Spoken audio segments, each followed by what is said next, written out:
I received a review copy of Libertalia Winds of Galecrest from the publisher, so thanks to Stonemaier Games.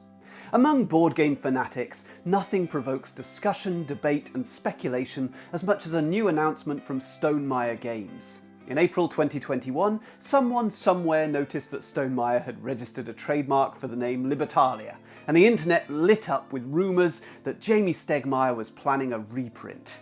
Libertalia was very popular upon its release back in 2012, but it had been out of print for several years, and gamers were very keen to get their hands on a copy. Jamey shot those rumours down with a statement in July that they were not reprinting the game. And the rumour mill quietened a lot after that statement, but there was still a frisson of excitement about what Stonemaier had up their sleeve. In my own wishlist for 2022, just 2 months ago, I wished for a Stonemaier re-release of the game.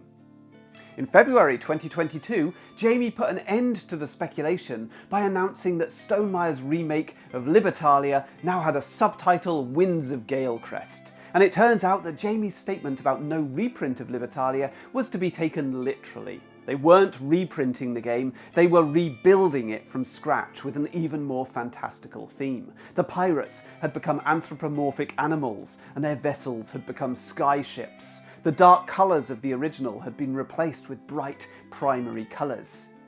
I attended the Essen Spiel convention in Germany for the first time in 2012, and Libertalia was undoubtedly the talk of the show. It was published by one of Asmodee's creative studios, Marabunta, in the days before Asmodee became an industry behemoth. The game was created by Paolo Mori, an Italian designer who later went on to design Rise of Augustus, Ethnos and Unusual Suspects. I ignored Libertalia upon release. It looked a little bit dark and gritty for my tastes, but I couldn't ignore it for long. For a couple of years after release, I saw people playing the game everywhere. It was really popular in gaming groups in my hometown of Cardiff, and somewhere along the way, I picked up my own copy. I reviewed the game on this channel back in 2014, and it's been a favourite of mine ever since. In Libertalia, players each start the game with an identical hand of 9 pirate cards. They select one, and they play it face down. All cards are then revealed together and placed onto the board in ascending order, and each card has one or more actions on it. The daytime actions are resolved from lowest number to highest, and then the dusk actions happen from highest to lowest. And in dusk, each player can also take a loot token, again in descending order. These are worth varying numbers of points. And finally, the nighttime actions occur on any characters in players' dens. Actions generally allow you to gain doubloons or move pirates around in the various player areas and mess with the other players' plans. And after going through this sequence 6 times, doubloons are counted and translated into points on the score track. Everyone then resets to 0 doubloons, and each player is going to have a different 3 cards left in hand, depending on what they've played. They all add the same 6 new cards to their hands to bring them back up to 9, but now their hands are subtly different from each other, depending on what they held on to from the previous round. A second and then a third round is played, and the player with the highest score wins. The game is extremely fun. I don't always enjoy simultaneous action games because often you end up clashing with other players unintentionally and losing out on your rewards as a result. But in Libertalia, your plans probably will get messed up, but you tend to get something. Well, most of the time you do. There's a lot of take that involved, but somehow it all seems light-hearted rather than vindictive. The pirate theme makes some sense, though the game really could be about anything. It's very interactive, and there's some tension involved. There's loads of great feedback from loot and other rewards, and there's plenty of meaningful choices. So on my engagement ladder system, this climbs right up to the highest rung with its combined score of 12.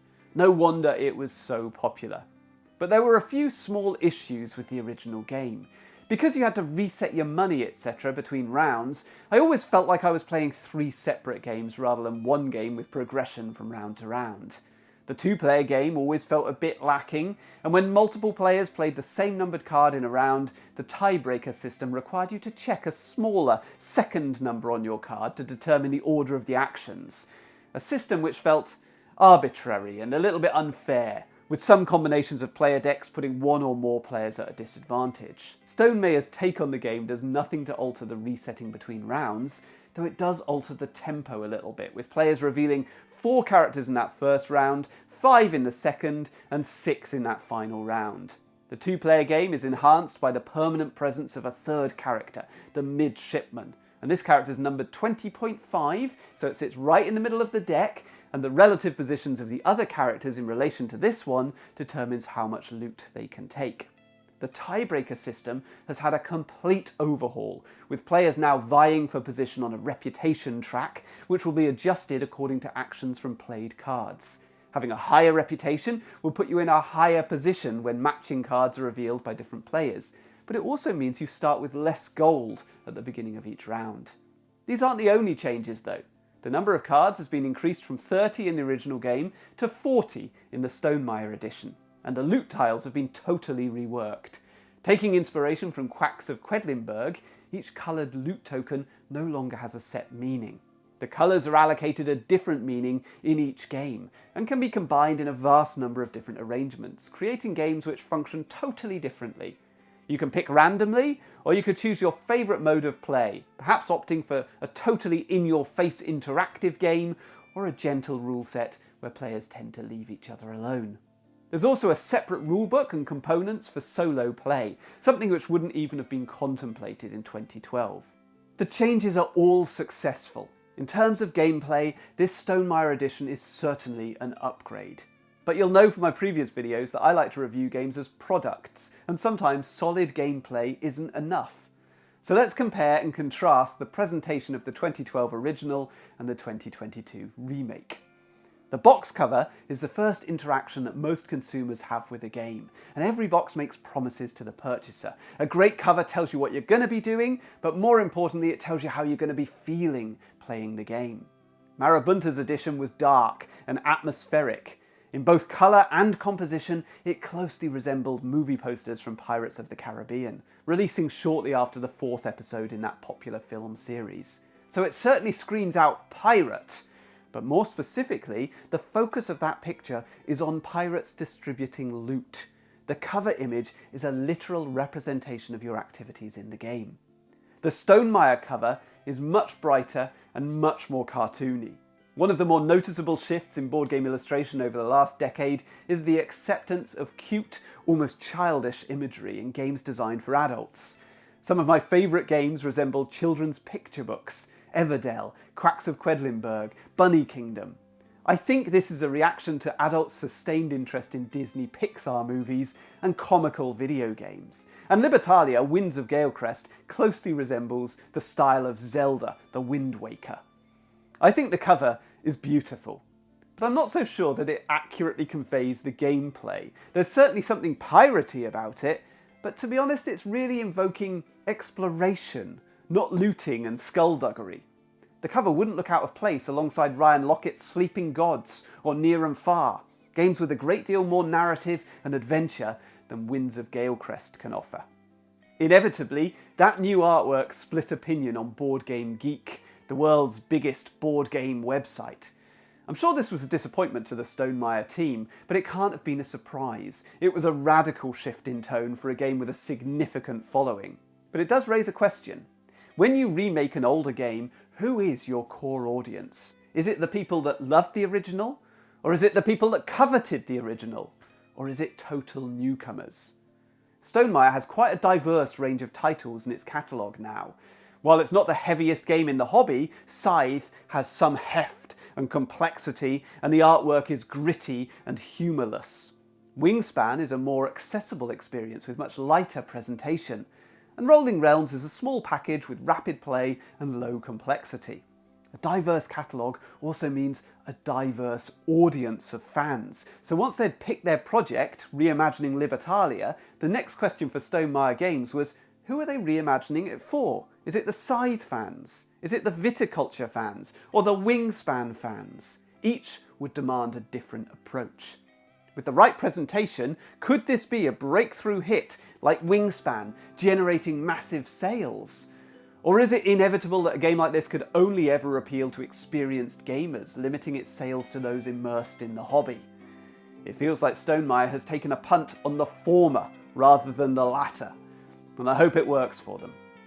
I ignored the original game on release because the artwork was too dark and gritty, but I've come to really appreciate it. It captures the atmosphere of the game perfectly. That said, I recognise that the new art style is more modern, it's brighter, and it might draw in a wider audience. And it's clear that Jamey Stegmaier wants to create a distinct identity for their new version. This is the first time that Stonemaier have re-released an older title. They're a company that supports all their games going right back to the earliest releases, Viticulture, Euphoria, and Between Two Cities. Their games are their identity, their brand. I can understand why they wanted to put their own stamp on the game. For my part, I'm delighted to have both editions in my collection. Publishers frequently develop different labels to market their games, so Spiel uses their Reimagining branding for small chaotic card games. Ravensburger uses its Alia label for strategic Euro games. Hasbro puts out strategic games under the banner of Avalon Hill. Lookout Games clearly identify their games as belonging to one of three ranges: family, expert, or two-player. As Stonemaier's catalogue gets ever larger, I wonder if they should start categorising their games in a similar way. I always end these reviews by placing the game on my idea execution matrix. A best-selling board game marries a fantastic idea with outstanding execution, so let's see how Libertalia fares. The idea is a good one. There are a few games which feel quite like it, and it's always a really engaging experience. There's a degree of complexity here which won't trouble gamers at all, but it might limit the game's wider appeal. So commercially speaking, I hesitate to push the idea too high up the axis. Stonemaier's execution is always exemplary. The gameplay is reworked and updated to appeal to Stonemaier regulars, hence the obligatory solo mode and upgraded two-player experience, and all the changes are effective and enjoyable. But Stonemeier's most significant strength is their marketing. A new release from Stonemaier is an event. It remains to be seen whether the fresh art style was a misstep or a brilliant new direction. Personally, I think it's really attractive, but also kind of generic. I don't think it's going to hamper sales, but neither do I think it's likely to really drive them. Nonetheless, with the weight of Stonemeier's name on the box and the anticipation of many gamers who have been waiting years for a re-release, it's hard to see this reimagining as anything other than a big success. So I'm scoring high for execution and pushing Libertalia Winds of Galecrest into the yellow section, which means it's likely to sell very well indeed. But it's not going to hit the heights of Scythe or Viticulture or Wingspan. Product analysis aside, I wanted to end with a more subjective viewpoint. So if you want to get hold of Libertalia, in my view, this new version is the edition to go for, irrespective of your art style preferences. I love this game. I'm delighted to see it back in print with improved gameplay and available for everyone. If you enjoyed the review, please go back and watch some of my others, leave a comment, hit like, and subscribe to the channel, and I'll see you next time. All the best.